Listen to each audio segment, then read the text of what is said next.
আসসালামু আলাইকুম। NCA Nadim chemistry একাডেমির পক্ষ থেকে আমি নাদিম আহমদ তোমাদের সবাইকে স্বাগতম। এনসিএর পক্ষ থেকে এটাই হচ্ছে ফার্স্ট কোনো টিউটোরিয়াল ভিডিও। এর আগের ভিডিওটা তোমরা সবাই দেখেছো, একটা অ্যানাউন্সমেন্ট ভিডিও ছিল।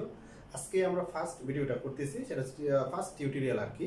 তো এই ফার্স্ট টিউটোরিয়ালে আমরা এইচএসসি কেমিস্ট্রির সেকেন্ড পার্টে, ঠিক আছে, পরিমাণগত রসায়নের খুব গুরুত্বপূর্ণ একটা টপিকস নিয়ে আমরা ছোট্ট একটা ম্যাথ আজকে ক্লাস আলোচনা করবো। 2 মিনিটের একটা ক্লাস হবে। হ্যাঁ, তো আজকের ক্লাসে আমরা পিপিএম, পিপিবি এবং পিপিটি, যে কোনো দ্রবণের ঘনমাত্রা, পিপিএম, পিপিবি এবং পিপিটি এককে নির্ণয়ের ক্ষেত্রে এমসিকিউতে এবং সিকিউ তোমার কি ঘন নম্বরে প্রায় সময় এসে থাকে। আমরা আজকে এই ক্লাসে ছোট্ট একটা ম্যাথ অর্থাৎ গুরুত্বপূর্ণ ম্যাথ আমরা নিয়ে আজকে আলোচনা করবো, ঠিক আছে। তো পিপিএম মানে আসলে parts per million, parts per billion, parts per কি ট্রিলিয়ন। তো আমরা ঘনমাত্রাগুলো এই তিনটে এককে তোমার কি নির্ণয় করার চেষ্টা করব। তো আমাদের এমসিকিউ সিকিউতে সবচেয়ে বেশি বার এসে থাকে, এমসিকিউতে তো আমাদের বলা লাগে না, সবসময় এসে থাকে, ঠিক আছে। তো বলা হয়েছে, তো একটা প্রশ্ন আমরা তোমাদের জন্য লিখে রেখেছি। প্রশ্নটা হচ্ছে 0.05, হ্যাঁ, 0.05 মোলার সালফিউরিক অ্যাসিড দ্রবণের 0.05 মোলার সালফিউরিক অ্যাসিড দ্রবণের ঘনমাত্রা পিপিএম, পিপিডি, পিপিবি এবং কি পিপিটি এককে নির্ণয় করার কথা বলছে। তাহলে আমরা যে কোনো দ্রবণের ঘনমাত্রা যদি এই তিনটা এককে প্রকাশ করতে যাই, তাহলে কিন্তু আমরা সূত্র জানি, ঠিক আছে।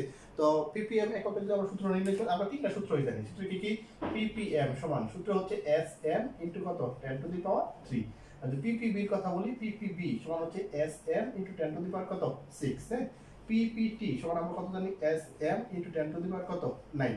আমরা এই তিনটা সূত্র কিন্তু আমরা সবাই জানি, ঠিক আছে। আমরা যেহেতু অলরেডি পরীক্ষার্থী, আমরা সবাই এগুলো অলরেডি পড়ে ফেলছি। তো এমসিকিউর জন্য আমাদের কিন্তু এই টপিকটা খুবই গুরুত্বপূর্ণ। তো আমরা তিনটা এককে যদি তোমার কি দ্রবণের ঘনমাত্রা প্রকাশ করতে যাই, তাহলে পিপিএম, পিপিবি এবং পিপিটি এই তিনটা সূত্র কিন্তু আমরা কি করি? ব্যবহার করি। তো আমাদের যদি পিপিএম এককে আমরা একটা বের করব, বাকি দিলে তোমাদের জন্য কাজ রেখে দেবো, বাকি দিলে তোমরা করে নিবে, ঠিক আছে।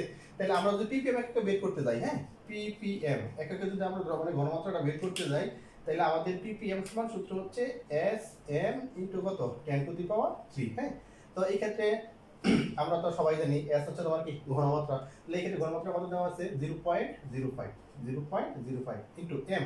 এম মানে হচ্ছে আণবিক ভর, যে দ্রবণটা দেওয়া সালফিউরিক অ্যাসিডের আণবিক ভর আমরা সবাই জানি 898, ঠিক আছে, ইনটু 10 টু দি পাওয়ার 3।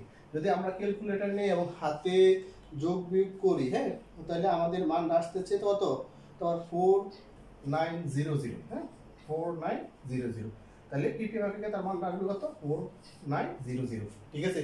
যদি এখন আমরা তোমার কি পিপিবি এবং পিপিটি এককে বের করতে চাই, তাহলে আমাদের কি করতে হবে? প্রথমে ঘনমাত্রা 0.05 ইনটু 98 ইনটু কত 10 টু দি পাওয়ার 6। তারপরটা যদি পিপিটি এককে বের করতে দাও, 0.05 ইনটু তোমার কত 98 ইনটু কত 10 টু দি পাওয়ার 9, ঠিক আছে। এই দুটো অবশ্যই তোমরা ক্যালকুলেটর দিয়ে মানটা বের করে নিবা, কথা বুঝতে পারছি। তাহলে আমরা এই যে পিপিএম, পিপিবি এবং পিপিটি এককে যে কোনো দ্রবণের ঘনমাত্রা প্রকাশ করতে গেলে আমরা তাহলে এরকম ভাবে কি করতে পারি? বের করতে পারি। আমরা এর সাথে ছোট্ট আরেকটা জিনিস তোমাদেরকে শিখিয়ে দিই, সেটা হচ্ছে যদি পার্সেন্টেজ দেওয়া থাকে, ঠিক কি দেওয়া থাকে? মনে করো 10% সোডিয়াম হাইড্রোক্সাইডে দ্রবণের ঘনমাত্রা এরকম, মনে করো 10% দেওয়া আছে, 10% সোডিয়াম হাইড্রোক্সাইড দ্রবণের ঘনমাত্রা তুমি পিপিএম, তারপরে মনে করো পিপিবি, ঠিক আছে, তারপরে মনে করো পিপিটি এককে নির্ণয় করে কথা বললো। তাহলে আমাদের তো এখানে ঘনমাত্রা দেওয়া নাই, যদি পার্সেন্টেজ দেওয়া থাকে তাহলে আমার ঘনমাত্রাটা অবশ্যই S = 10x/m, ঠিক আছে। 10 ইনটু কত পার্সেন্ট বলা হয়েছে? 10% ইনটু বাই সোডিয়াম হাইড্রোক্সাইড আণবিক ভর আমরা সবাই জানি কত 40, ভাগ করব, এখানে আমাদের ঘনমাত্রা চলে আসবে, কথা বুঝতে পারছি। তার পরবর্তীতে আমরা যখন পিপিএম অথবা পিপিএম সমান হচ্ছে তোমার কত এসএম ইনটু 10 টু দি পাওয়ার কত 3। এই ক্ষেত্রে আমরা যে ঘনমাত্রাটা পাইবো, ঠিক আছে, এটা বসাই দিও, বসাই বাকি কাজটা করে দিও, কথা বলতে পারছি। আমরা পিপিএম পিপিবি তেও ঠিক সেম, পিপিটি তেও তোমার কি ঠিক সেম। তো এনসিএর পক্ষ থেকে আজকে আমাদের ফার্স্ট টিউটোরিয়ালে আমরা এসসি কেমিস্ট্রি সেকেন্ড পার্টের পরিমাণগত রসায়নের মোস্ট ইম্পর্টেন্ট টপিকস নিয়ে আজকে আমরা তোমাদের সামনে আলোচনা করলাম।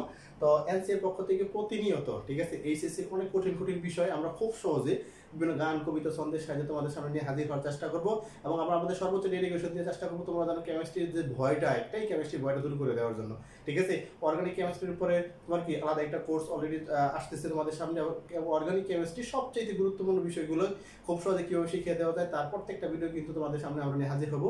তো আশা করি এরকম রসায়নে খুব কঠিন কঠিন জিনিস মজার মতো শেখার জন্য সবাই এনসিএর পক্ষে থাকবে এবং এনসিএর পাশে থাকবে, এবং এনসিএর ক্লাসগুলো বেশি বেশি করে শেয়ার করে দিবে এবং বন্ধুদেরকে জানিয়ে দেবে, ঠিক আছে। তো তোমাদের ভালোবাসা থাকলে আমরা আরো ডেডিকেশন দিয়ে তোমাদের সামনে সকল ক্লাসগুলো উপস্থিত হতে পারবো, এবং আশা করি তোমরা আমাদের পাশে থাকবে। তাহলে আজকের ক্লাস এতটুকু পর্যন্তই। সবাই এনসিএর পাশে থাকবে, এনসিএর ক্লাসগুলো বেশি বেশি করে শেয়ার করে দিবে। সবাইকে অসংখ্য ধন্যবাদ। আসসালামু আলাইকুম।